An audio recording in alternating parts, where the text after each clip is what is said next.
We need to talk. We need to talk. We need to talk. We need to talk. We need to talk. Welcome back to Me Talk, episode number 45. I'm your host, Mr. KOA, alongside Top Boy. Guys. Our first live show was easily, without question, top 3 feelings I've ever had in my entire life. Yep. Like, easily. It's one thing to, like, let's take us through the process of how we just did this. There's this whole podcast episode right now is just literally a recap of our emotions expressed, because even to this day I'm still processing everything that's happened, and you know we literally had the podcast live show and neither of us have stopped working, so I really haven't had the time to appreciate, like, I'm just like, oh, live show's done, cool, anyway, so I gotta do I gotta do this. So this is our day to kind of like take it all in, soak it all in, appreciate you guys, and kind of just give you guys an idea of like what to expect next. So our idea, our initial plan was, I guess, implemented because of Bodega Boys. So we both are avid fans of Bodega Boys. And was it in the summertime? Yes. Yeah, so in the summertime they had a live show at the Queen Elizabeth Theater, and it was packed. A lot of our friends were there. A lot of people that also listen to podcasts were there, listen to our podcast were there. But we were there as fans. We went there. We saw, them perform, their intros and all that kind of stuff. And it was interesting to see it live because it's like when you're listening, like you guys are listening to us, you're laughing in the privacy of your own home, or you're driving, whatever, and you're enjoying the personality of the podcast hosts. And when you see them live, it's like, it feels like you're still listening. Yeah. But it's like, I can see them. So it's kind of like you almost picture yourself there when you're listening now. It's like, I remember I've seen them live now. So it's like, now I listen to them again. Yeah. It's like, yo, I know their mannerisms in person. Like it was really trippy for me. But both of us, after seeing their performance, we were both just like, yo, we need to do this soon. Like this needs to be us one day, so we kept working, we kept planning, and we thought it was time that we hosted our own show. And when we decided to start at 50 tickets, we're like, I don't know what Zamora thought, but my perspective was like, 50 tickets is a lot of people. I'm like, well, 50 people really come out? I'm like, I don't know. Like, the funny thing is like, my younger brother, Kadeem, he kept saying that he didn't think 50 tickets was going to be hard for us to do, only because he said, between the both of you and Ryan, you guys have more than enough just friends. That's true. That would come out. Like, just base friends. Yeah, he said, you both have 25 friends. Yeah, he's like, you both have 25 friends. I didn't even think about that. They'll come out. That's true. But Ryan will get to it. But the crazy thing for me was, it's not like, okay, I knew a lot of people at the show, but there were also a lot of people there that I did not know. I have no idea. So I was like, what? Like strangers. Complete strangers. I was like, real people actually listen to this? Like, yeah. It was crazy. But sorry, go on. No, I'm not even interrupting. Like, it's funny. It's not funny, but it's funny. You just laugh at things because it's just so exciting. But it's funny because that's how I'm the same way. That's how I measure true reach. Because even though I love my friends, I love you guys for supporting my stuff, but even when I started my clothing brand, like anytime you start something, your friends initially are your first supporters. Your family, your friends, they buy your stuff, they support your stuff. But even though you appreciate it, it doesn't count. Like in the back of your mind, it doesn't count. Like it's like you're my boy. You're supposed to buy my jacket. You're supposed to buy my hat. Like you're my boy.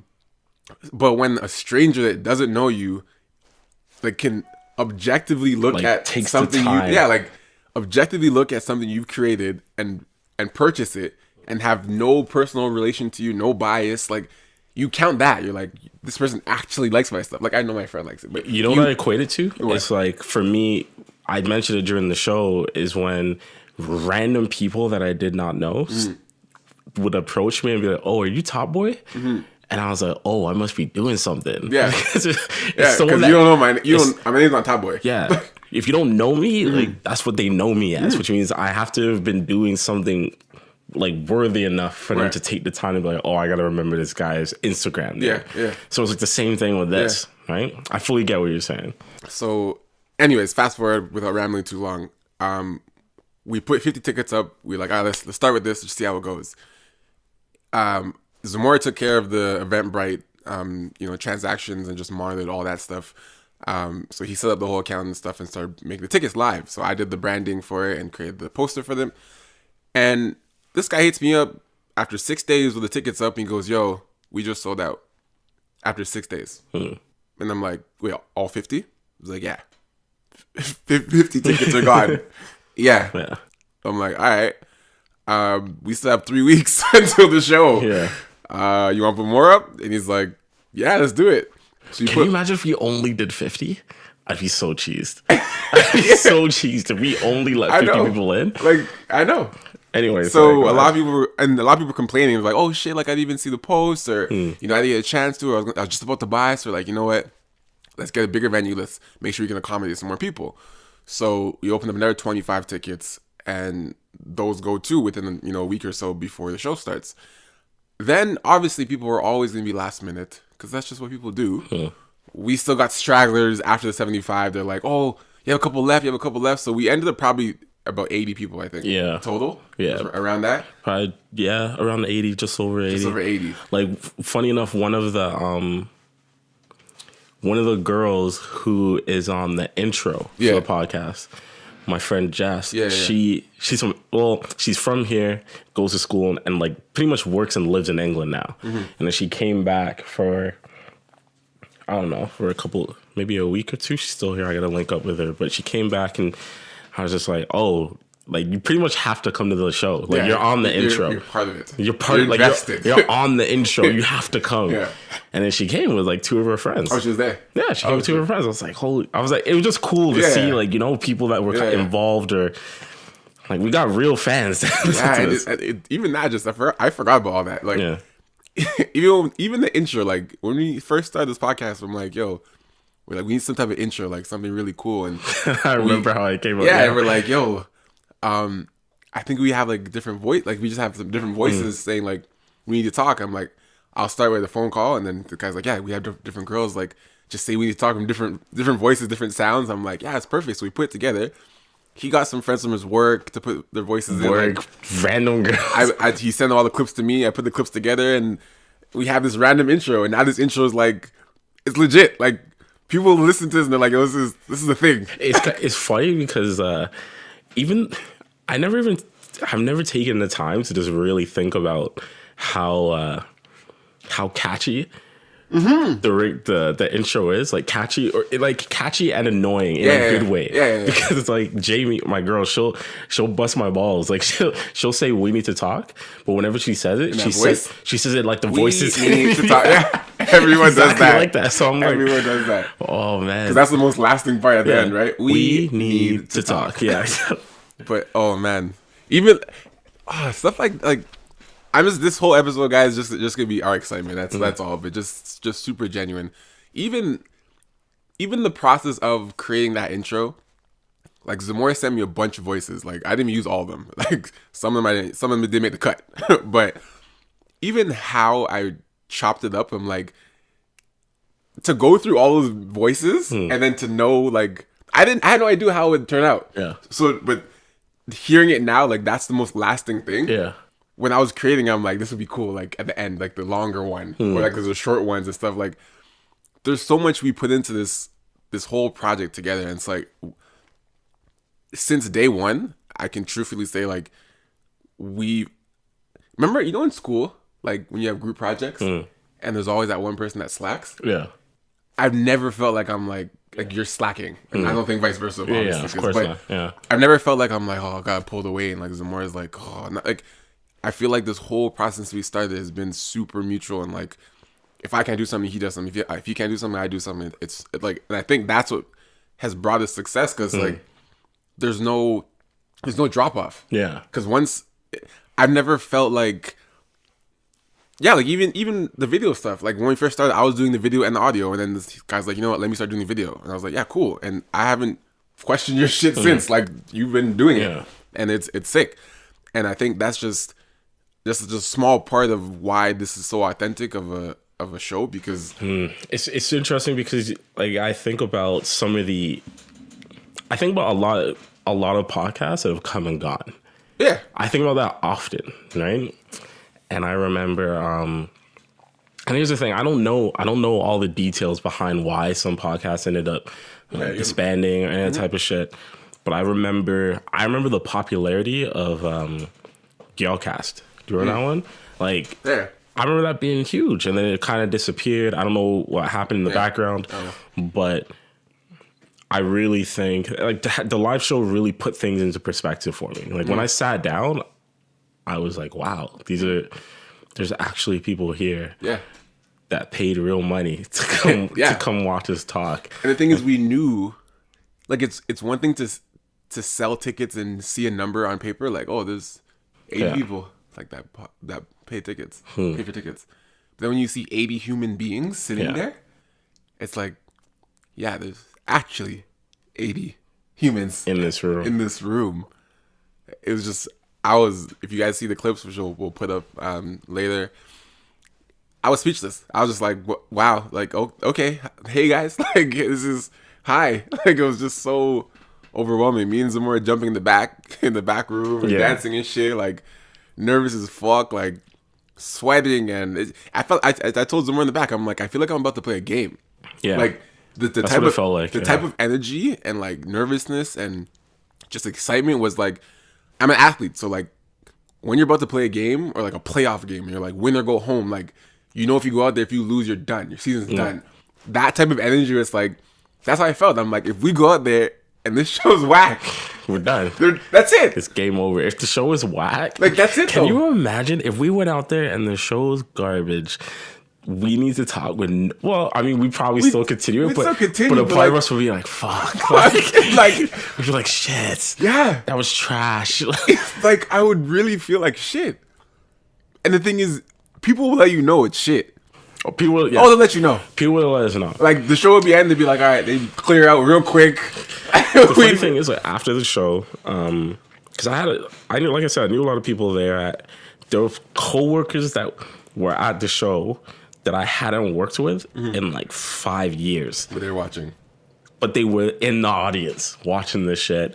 There was like my homegirl Maxine. She works at the PR company I was at. She was there, and like after the show, she straight up, because she works in PR, she reads people, right? And she was just like, you know, honestly, I was like, man, I can't believe the turnout. I was like kind of nervous at first. She's like, honestly, you guys were probably nervous for like a minute. And then after that, like, we broke it afterwards. She's like, I could tell you guys were nervous for like a hot minute. And then after that, it was just like, all right, we're here. You guys were good. We're I was here. just like, oh my God. It's very true. It was wild. That's sometimes it makes no sense to me that it still happened. It felt like it was just another day. Once you got going. Yeah, like it felt like it was another day and it wasn't. Like I'm not taking for granted how special that time was, but part of it has to do with the fact that the next day I was back to working. Back to work like it was nothing. Yeah. Like just another podcast day. But that just goes to show that like we were very, very nervous at the start, which we both admitted. But I think both of us, part of us both like clicked for both of us, where it's like, okay, you're nervous, get it out the way. We still gotta perform. Like, they came for something. You know what I mean? This is not the time to be worrying about all that nerve shit. Like, perform. You know? And I think because we're both athletes, that made that very simple. Yeah. Like, we both got there, like, oh shit, like, okay. Whew. All right. I've been like, there's people here, like, all right, cool. And it's like, you get there, and the ref blows the whistle, and you're like, a man comes up to you, and you're like, all right, let's get it. Like, I've been saying this for years. Like, on the topic of anxiety, right? Because anxiety takes a whole bunch of different forms. So, but I used to find it really strange, or I could never understand when someone didn't know how to deal with anxiety, right? But as I got older, I realized I know how to deal with it because I was an athlete. Like, I played strictly because, and it's not. That's not to say that athletes don't experience anxiety, because they definitely do. Yeah. But when you've been playing sports for such a long, I probably played sports. That's probably the longest thing I've done in my life, same. right? Yeah. And from a young age, you get put into situations where you basically realize, oh, if I mess up, not only do we lose the game, like I let down a whole bunch of other people too. And thinking about the live show is like, okay, if we mess up, not only do we let each other down, it's like we're gonna let down a whole bunch of other people who came to support or genuinely care about us. Right? One of the best things I heard. One of my boys, Adam, he texted me like after the show, right? And he said, to be able to attend the live podcast was amazing. You guys put on a fantastic show. You know what the most amazing moment of the show was? When you guys told the crowd you only had 30 minutes left and they were all shocked as if they saw a ghost. They didn't want it to end. And in that moment, it's worth its weight in gold. Keep working hard and you should be extremely proud of yourself. That's real. I was like, what the fuck? I forgot about that. I sat down and I was like, are you kidding me? That's like, real though. I forgot about that because I remember when I looked at the because clock. I said it. I said like, just so you guys know, we got like 30 minutes. I wasn't really taking in their reaction when I said it because I think there was something else going on. Yeah, but I remember you said it, and I looked at my clock and I'm like, oh yeah, shit. And I'm like, okay, a couple more questions, and people were like, oh. And people look dejected. Yeah, they're they like, sad. oh, and people, it was almost like a already type of feeling. Everyone's kind of like, what? Like, it's 11? Like, you know what I mean? Like, what do you mean it's 11? Like, and wow, yeah, that's very real. In terms of what you think we could do differently for the next one, like, what would you like to see us do? Because we already told the people that were there that we're going to be doing something in the summer. Yeah. Probably like a barbecue, some type of thing, but we'll do something like that, which will kill. It's gonna be super fun. We'll have alcohol there too. We already got a sponsor, but like, fuck, like what? I don't even know if I can ask. Like, what's one thing you would have done differently? Only because it felt really good to me. It was super. I don't think there was anything wrong with it. So let me ask you this: what was your favorite part of the show then? My favorite part of the show, my favorite part of the show was the testimonial. By Carissa. I'm not sure if you know who Chris is. Yeah. Everything Chris. Yeah. Oh yes. When she explained, okay. That was definitely because shout out Chris. Yeah, that was. We gotta have her on the show. Yeah, for sure. So basically, what happened was a friend of mine, Carissa. I remember when she messaged me, probably a few months ago, and she's like, "I just heard about your podcast, or I just checked out your podcast. Yeah. I got a lot of episodes to catch up, right? I remember when you sent me that time. And I'm like, dope. Within like, I bet maybe a week or so, she's like, I just binge listened to like all your episodes. Yeah. In like a week. Like I think she says she watches or listens to them at the gym. Yeah. One of the two, but she went through all, like at that time was like maybe 35 or something high, like good 25 plus at least in like a week. She's like, I couldn't stop. I just kept going. And I'm like, wow, like thank you so much for that. Like that's crazy. Like I know people hop on board late, but I feel like they sparingly listen to one. Like, she's like, no, like I locked in and I listened to every one to catch up. So I know exactly how you guys started to where you guys are right now, and I love everything. And I was like, crazy, thank you for that. Fast forward now, she's at the show, and she brings that up again. She's like, I remember when I told you, Ryan, that like I binge listened to all the episodes, whatever. And I just want to thank you guys because if it wasn't for your podcast, you know, I wouldn't be able to leave a toxic relationship. Yeah. And that moment, I was like, yo, we might actually be helping people. It's not might. Yeah. It's not even might. You have to realize, like, my relationship is one thing. Your relationship is another thing. Yeah. But we are the podcast, right? Yeah. So it's like, if we break up or get in a relationship or whatever with our own personal relationships, it doesn't matter. It's only it's us. Like, we are affecting ourselves because we're the ones that are talking. Yeah. But like, if you take it from the outside now, you're like, us speaking is controlling another relationship out there. Like, two independent people. Someone's listening to a podcast or just a convo, a bunch of convos, and they're applying that to a real life relationship. Yeah. And it's not a small thing. It's like a relationship is like, if it's deep enough, the family's involved, there's friends involved. Yeah. There's plans, there's investment, there's money, there's whatever this dynamic is for that particular relationship. Yeah. And a party in that relationship listened to stuff we said and said, I have to change something. I have to change all of this. Yeah. I don't care what the cost is. I don't care about my friends being upset or my parents. Like, me listening to this podcast has given me the confidence to end whatever I'm in right now. Are we Dr. Crazy. Phil? I don't know. No, but that's stuff Dr. Phil does. Listen, That's literally stuff that To your Dr. point. Phil sits down with people on television. Yeah. And this is what he does. to your point, Actually- another example. Okay. Right? Because that's crazy when you put it like that. Yeah. Right? Like, we're. Dr. Phil does this. Yeah. For real families. Like, people Look, out there. One of my I don't want to like say her name in case like she doesn't want this to like Doesn't get matter, out, no, but one of my really good friends, my best friend's girlfriend, she messaged me and she said she replied to one of the stories I posted during the live show. She couldn't come, but she said, can I just say how amazing this is? I've listened to every single one of the WNTT podcasts since you guys started, and I think it's so incredible what you guys made out of it and how it evolved. A little bit of background, she would actually like send me snaps of her listening to it at her work. Like she'd make everyone listen to it at her work, right? Yeah. She's like super cheesy, but watching some of your stories and seeing the moves you and Ryan make has inspired some of my own choices. I've been wanting to quit my awful job for a long time because it's completely sucked the creative energy and life out of me. But I was worried that it would be an absolute flop. How familiar does that sound? Right? Been there. But seeing what you guys are doing was one of the pushes I needed, and I'm sure it's the same for other people who see this. Good for you, Zamora. Right? You're seriously living / creating a dream, and it's so dope. Incredible. Okay, That's incredible. We have literally become the catalyst for people's confidence.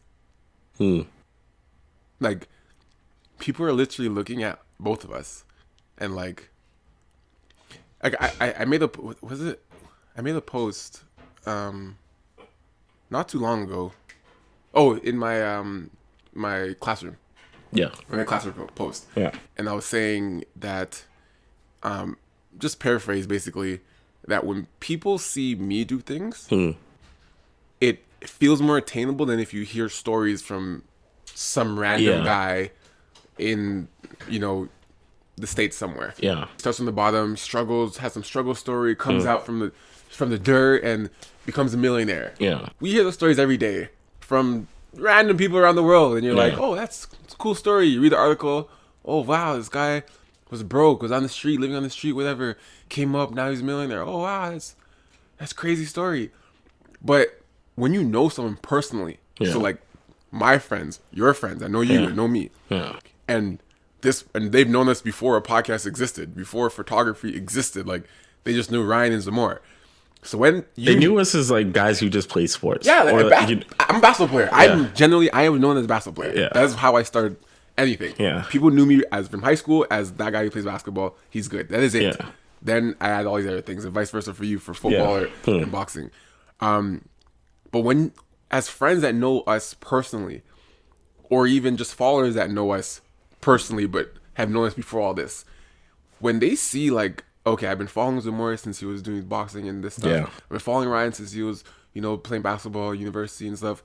And then when they see like all this other stuff come from it, and they know us, they're like, what's stopping me? Yeah.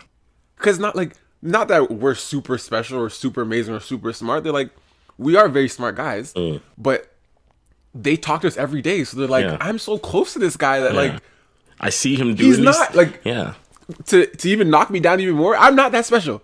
Like, I'm not that crazy. So they can look at me and be like, Ryan is not that far away from me that I can't do it too. Here's the best way to put it. Whenever, you know how you say you see all these success stories of all these people doing crazy shit? Yeah.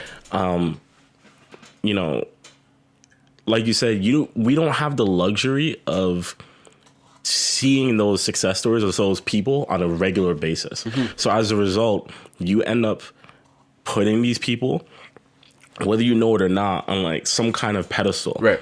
So I'll use like Diddy for example. Right. Like Diddy's been like mega huge for a long time, but the things that he's been able to do in his career is like pretty astronomical. Yeah, right? It's like outlandish some of the things he's been able to do. But because I don't know him personally and I haven't known him for the majority of his life, I look at him as like, okay, must have always had the sauce. That's unattainable. Like it just. I look at him like that's unattainable. He must have had the sauce. But my friends, they have seen me at my worst moments. Like they probably see me like slapped at some bar downtown, like wasted, like looking like trash. Yeah. They literally see me at my worst. But then they've also seen me do some of the things I'm doing now, and they're like, "Yo, like It's the same guy. it's the same person. Like, he bleeds like me. You know what I mean? So I can do it. So I can do this. So and that's the cool thing. Like when I see shit like this, I'm like, yo, this is one of the best feelings. Easily. It's one of the best feelings. Like I love getting money. I said on the podcast, I love getting money. I love doing creative things. But one of the best feelings is when someone hits you up and they're just like, yo, because you did this, it allowed me to do this. And it's positive. And I'm like, wow. It's nuts. It's crazy. Makes no damn sense sometimes. The funny thing you said about Diddy, like you're saying, Diddy seems so unattainable, but there are people in Diddy's camp, in his circle, that knew Diddy from high school.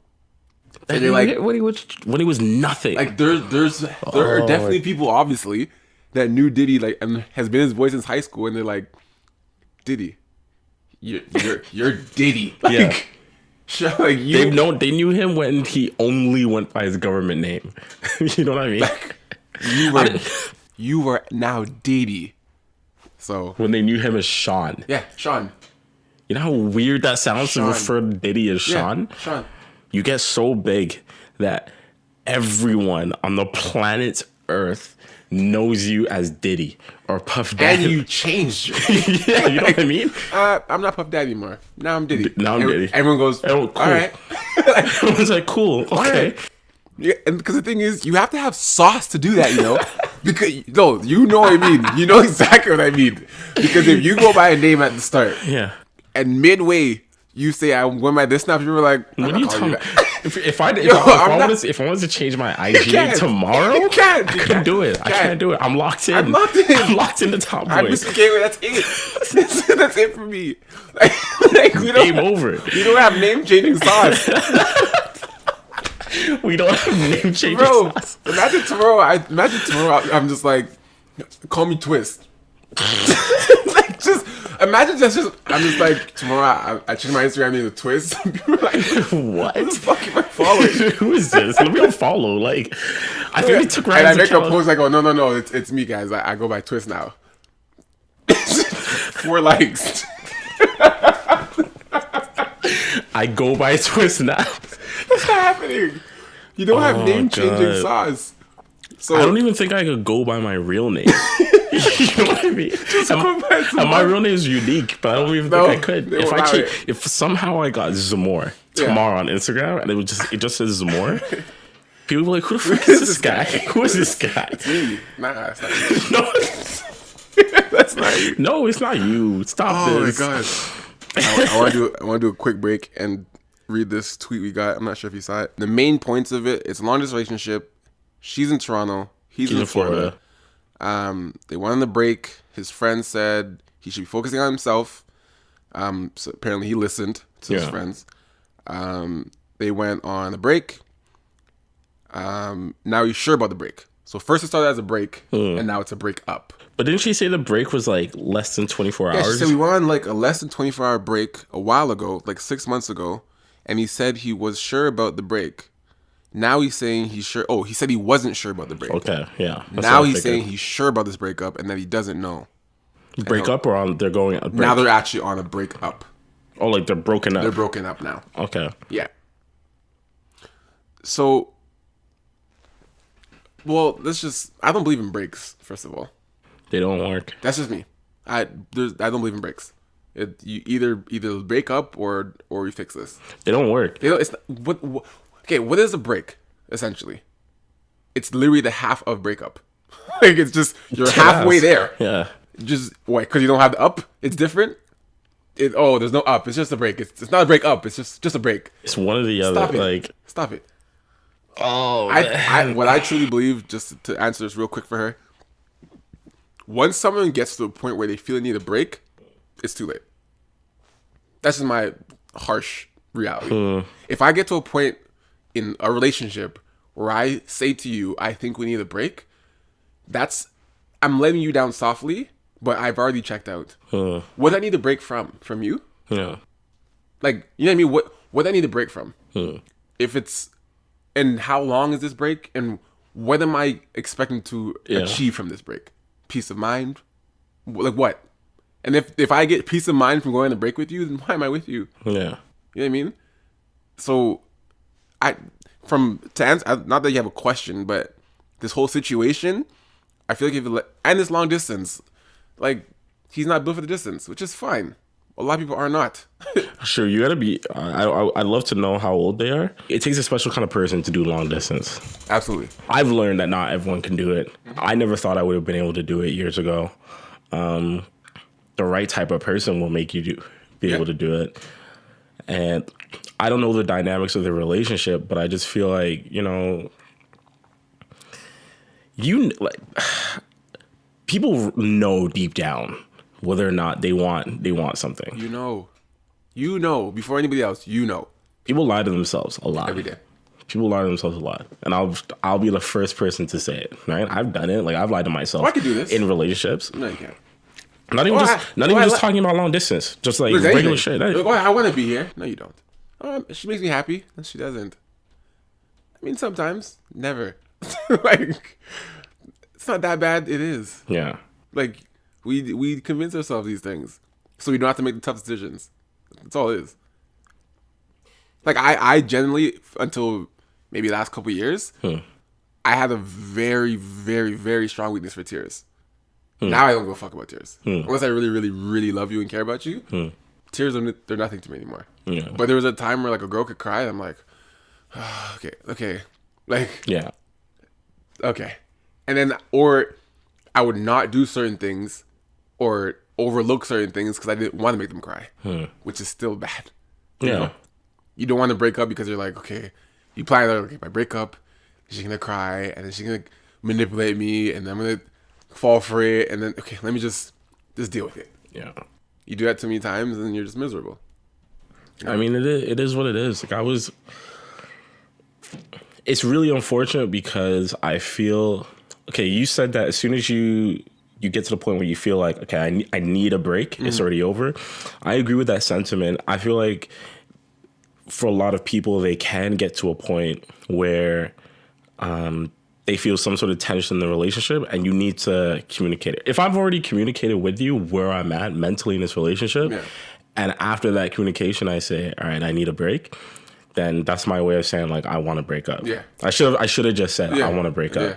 But it's just, I don't know what to say, because it's tough because I don't know either one of them, but I just feel like you know deep down. And the worst part is everyone knows deep down how they feel, but when you spend enough time around someone, you know, like, what they're thinking. Yes, absolutely.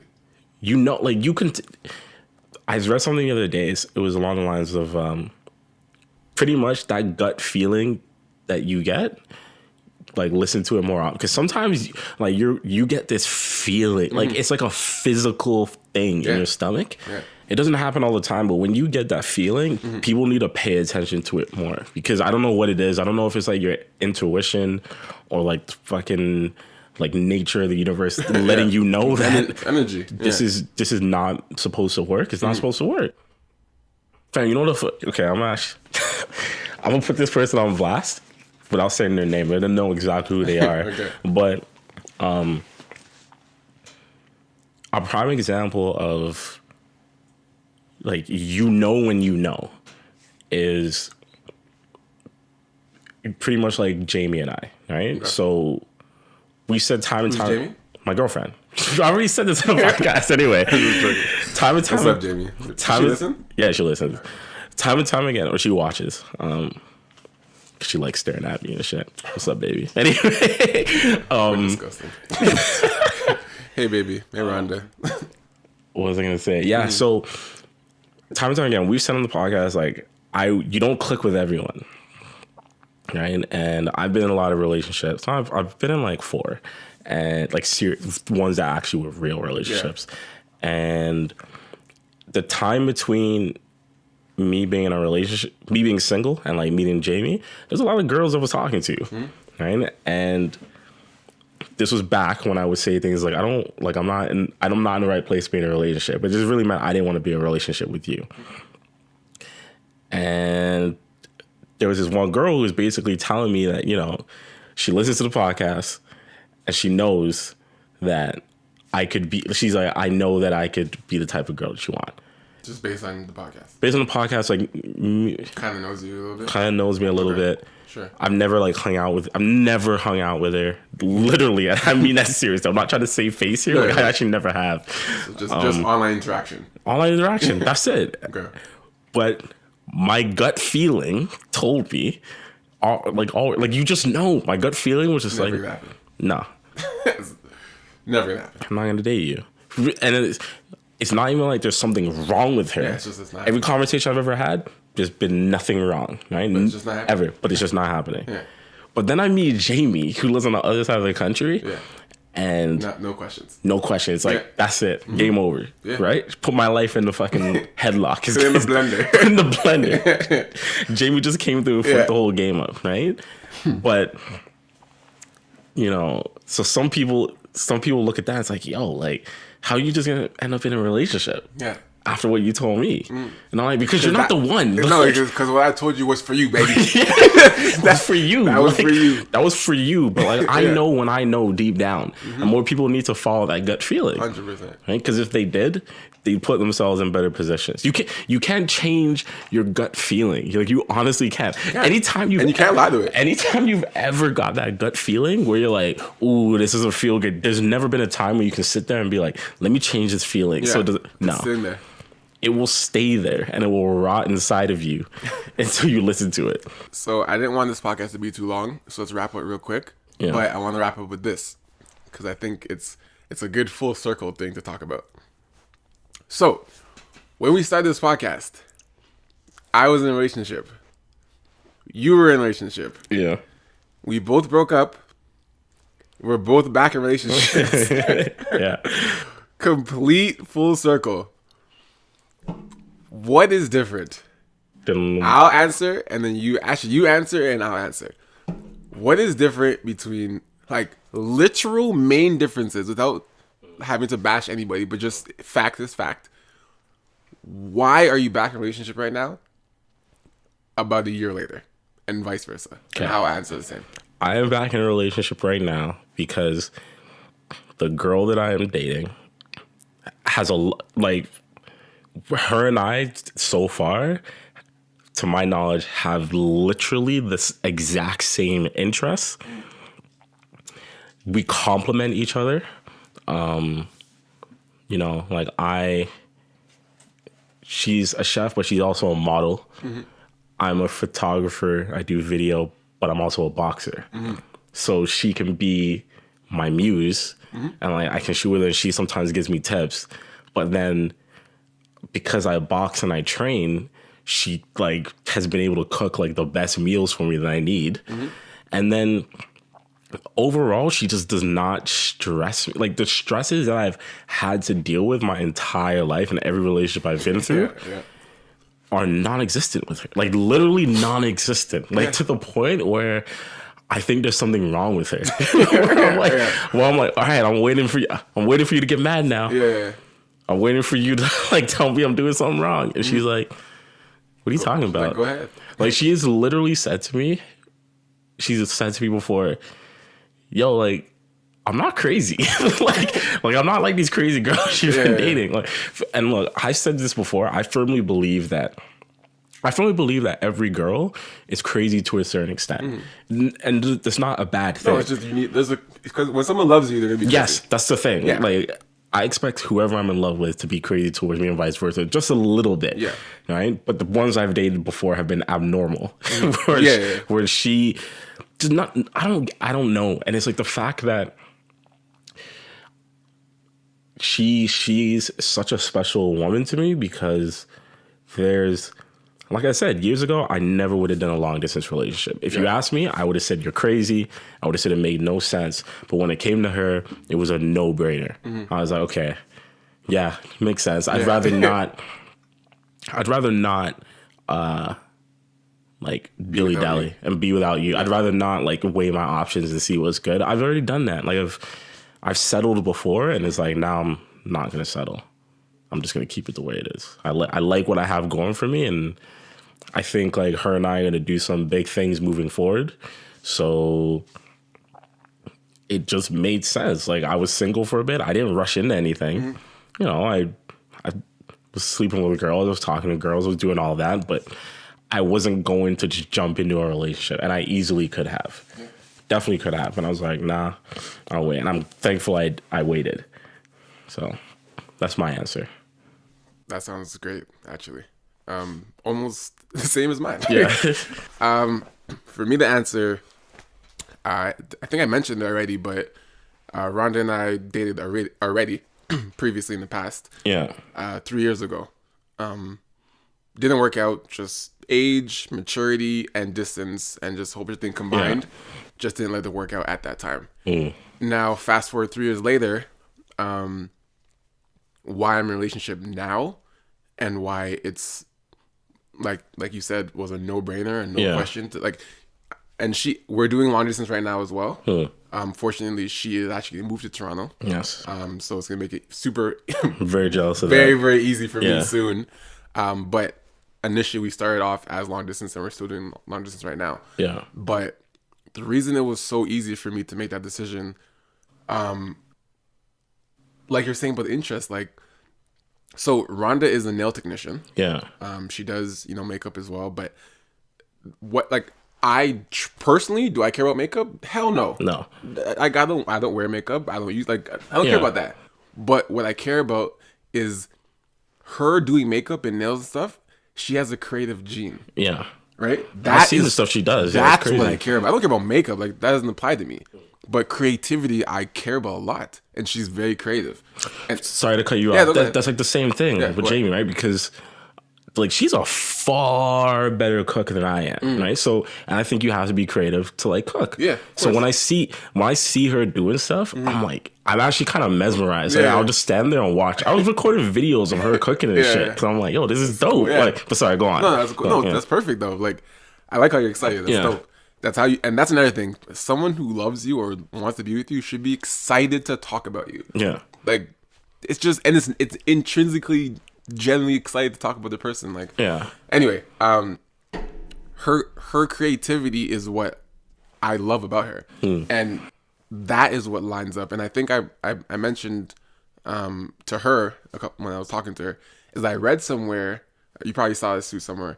If you're not a creative person, you should never fall in love with a creative. You ever see that thing somewhere? I think There's so. a post because they think that you quite clash. It's just if you are not a creative person, you'll never understand what a creative person is. Yeah. And when they want to be creative, you won't have that same drive to do certain things.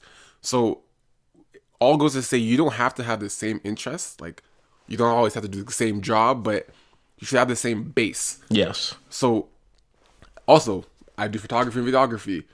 Rhonda is getting into that more, and she's my muse for stuff. Yeah. She's in my videos all the time, and she genuinely enjoys it, which makes my job so easy. Because one of the hardest things as a photographer is when you want to just create something and not having a subject. Yeah. Sometimes you just want to shoot someone. You're like, I'm gonna call some random person. You can just call your girlfriend and be like, "Let's shoot." Yeah. You know how easy that is to make you create and allow you to get your shit off. Like, also, you can do stuff for her business too. I was just about to get to that. You know what I mean? Like, she does nails and does all that kind of stuff. Yeah. I can help her with her stuff. Yeah. I can shoot her nails. I can shoot her product. I've done some videos for her. And I actually just recently started working with a skincare company. Yeah. I'm going to help use her and mix it with my skincare stuff because I have to do shoots and product shoots. Yeah. So I'm going to put the skincare stuff on her. Why not use her to build their brand too? And like the like you said, big things are so possible now when you're both on the same page, and the exchange is just so obvious. It's like, I can build you, you can build me, and I want to. Like, I genuinely want us to fuck shit up. Bro, like, you know what I'm saying? And vice versa. It's just, it's so refreshing. It's crazy because, look, in my last relationship was super toxic, right? And there came a point where I said, oh, okay, I made a post. It was when I took photos of you near the Sony Center downtown. Okay. And it's a portrait of you. Yeah. And I said, I want to get into more portrait photography. Like, DM me if you want to do photo shoots. You want to do photo shoots, right? And my ex at the time, like, our relationship wasn't great, and there was like a lot of bad things that was going on. But she saw that post, and she was like kind of salty about it because her response was, I feel like she basically said, like, you're inviting people. She's basically saying that like things were gonna hit me up to go shoot, right? Like, okay. And I was like, okay. Like, at the end of the, I was so blunt about it. I just remember saying, like, at the end of the day, like, it's up to me who I can. Like, I said, I can shoot with whoever I want to, right? Which means if I don't want to shoot with someone, I won't. I can shoot with whoever I want to. And it turned into an argument, right, over something that I posted. That I do, but it was something that I posted, and the message said, I want to get better at this. But it turned into an argument. So clearly this person was not invested in me getting better. Maybe they were, but at that time we were so toxic that she couldn't see that. But like, now I can post shit like that. I can be like, do you want to collab? You could do this. You can be yourself. I can be myself. That's all. It's not just stuff like that. You can be yourself. Just be myself. like, and like, oh wow, this is amazing. It's just me being me. And that's it. There's no questions about it. Overall, guys, like, I think one of the best things about this podcast is because both of us are so open and vocal about everything. You guys have literally, like, not figuratively, literally seen us leave relationships we were unhappy in and find ones we were. You literally experienced the entire process of us being in something we did not like, talking about it, saying we need out, getting out, being single, talking about single life, leaving single life and being like, all right, that's cool. This is what we're in and now. Being happy. You guys have literally seen the entire like curve of it. That's phenomenal. It's crazy. It's crazy when I sit back and think about the change that the audience has seen our lives go through. They've seen us be in jobs like 9 to 5, like multiple things, like talking about how talking about work, talking about leaving it, like all this type and then of shit. Actually leaving it. Like, that's why when you take something I look from the outside, I'm like, when you're in it, we're so used to we're just doing going. But when just now, everything I just said just now, I'm like, people have saw all of this. So they're like, yo, like, I can find a good relationship because they found one. They did. I can leave a bad relationship because they left and they were okay. Like, our breakup wasn't easy. Like, I wasn't like, oh, I'm done. Like, I had to move out. It was hectic. It was chaos. Like, it wasn't just, When you really take it in, bro, none of it was easy. It was not easy. But we did it. It took some time to recuperate. The best things in life aren't easy, man. They are not. They are not. I even got screwed over before I met Rhonda. Like, life need to fuck me up one more time just before that happened. But I had to kick you in the nuts. But it all just goes to show, like, just keep your head up, be consistent, be yourself, and don't settle. That is it. That is it. I both of us decided when we leave this relationship, we will not settle again. There's no point in getting back into. There's 0 point in getting back into another relationship just to settle. Because we just left that. I was so stone cold about it too, because I remember my friends love to joke around with me. They call me like the lover man, right? Because like I just always ended up like in these relationships because I would just hang out with girls, and the next thing I know, we're dating. And they would get at me for that. Like, before I met Jamie, they see me hanging out with girls and were like, oh, so like, when are you gonna start dating? I was like, no. I was like, it's not happening. Like, you know when you know. Yeah. I could have met Jamie like a month after my last relationship, and I would have dated. She's the one. That's it. I'm good. Because I would have felt that. And guys would be like, "Oh, it's so fast. Like, you don't get it. You don't get it. You don't get it." But like, I waited. I took my time. I was patient. I met someone on the other side of the country, and I'm like, all right, cool. All right. I'm like, bet. This is the one. And how tied are our lives? Like, Zamira's and I's lives are so tied. Like, Hilarious. Why are we both flying to girls right now? Like, that is absolutely ridiculous. It's funny. It's fun. It's funny. It's funny. It's great. You guys are great. Zamora is gonna take some of the content we have and make a clip to add to the end of this podcast. So this is the audio version you guys are hearing on SoundCloud right now.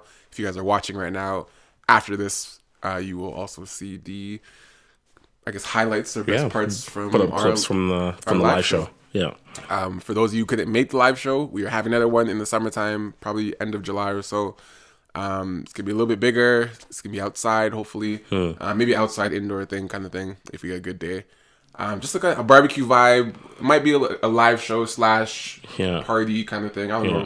We're gonna plan it, but definitely gonna have something else for you guys to come check out if you guys weren't able to make the first one. If you did make the first one, hope to see you at the second one and third one and 10th one.